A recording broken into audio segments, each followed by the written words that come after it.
ناظرین اکرام، ناخن جلدی کاٹو، سستی ختم ہو جائے گی۔ تازہ مولی کو کھا لینے سے سستی دور ہو جاتی ہے۔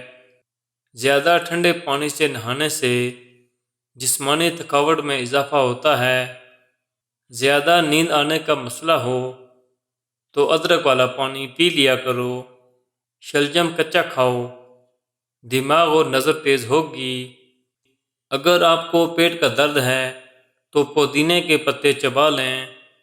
اگر لوز موشن ہوں تو کیلے پر زیرہ لگا کر کھاؤ۔ رات کو باوضو سونے سے برکت ہوتی ہے۔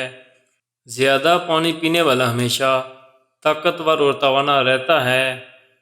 زیادہ کھانے والا ہمیشہ سست رہتا ہے۔ زیادہ بولنے والا انسان کم عقل ہوتا ہے۔ گاجر کو چبا کر کھایا کرو، اس سے معدے کے السر، بد ہضمی اور مسوڑوں کے خون بہنے میں مفید اور اس سے خون بڑھتا ہے۔ سورہ رحمان کو دن میں بار بار سننے سے جسم میں کینسر کے سیلز ختم ہو جاتے ہیں۔ دو چیزوں کی کمی بندے کو زندگی میں بہت اذیت دیتی ہے۔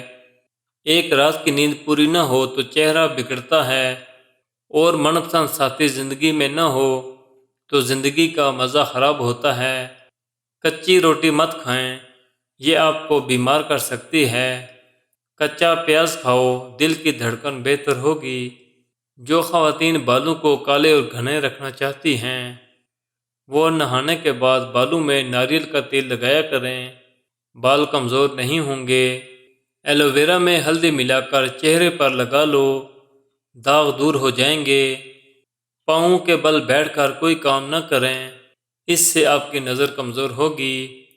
پرانی سے پرانی کھانسی بھی دور کرنی ہے تو امرود کی راکھ کھائیں۔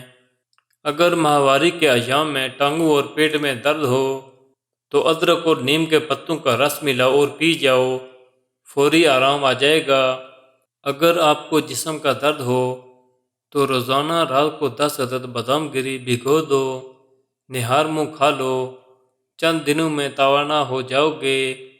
سکن کا مساج نمک سے کرو تو سکن اندر تک صاف ہو جائے گی اور جلد کی رونق ابھر آئے گی۔ اگر ہاتھ یا انگلی پر زخم ہو جائے اور خون بہنا شروع ہو جائے تو ہاتھ کو اپنے دل کی سطح سے اوپر کر لو، خون بہنا فوری طور پر بند ہو جائے گا۔ واشنگ مشین میں جب بھی کپڑے ڈالیں تو بلیچ کی جگہ لیموں کا رس ڈال دیں، آپ کے کپڑوں کو کوئی نقصان نہ ہوگا اور نہ ہی چمک خراب ہوگی۔